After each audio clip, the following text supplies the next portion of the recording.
তোমরা কারা কারা খিচুড়ি খেতে ভালোবাসো বলো তো? খিচুড়ি কিন্তু অনেক রকমের হয় জানোই, ভুনা খিচুড়ি, পাতলা খিচুড়ি। তো আমার যদিও ভোগের খিচুড়ি খুব ভালো লাগে, কিন্তু সেদিনকে মা ঘরেই পাতলা করে খিচুড়ি বানিয়েছিল, ফুলকপি, আলু, গাজর, মটরশুঁটি দিয়ে।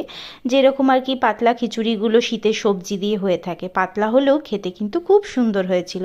শুধু খিচুড়ি হলে তো আমাদের বাঙালিদের চলে না, সাথে ছিল ফুলকপি আলু ভাজা, যেটা খিচুড়ির সাথে খুবই ভালো যায়। শুধু ফুলকপি আলু ভাজা না, না একদমই নয়, ছিল বেগুন ভাজা, আর শো স্টপার ছিল ডিমওয়ালা ইলিশ মাছ ভাজা, সাথে ছিল পাঁপড় ভাজা।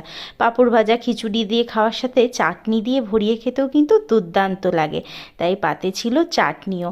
তোমরা কে কে ভালোবাসো বলো তো পাঁপড় ভাজা চাটনি দিয়ে ভরিয়ে খেতে? আমার কিন্তু দারুণ লাগে। কীরকম থালাটা সাজিয়েছিলাম দেখো, প্রত্যেকটা আইটেম জিভে জল আনা, জাস্ট অসাধারণ।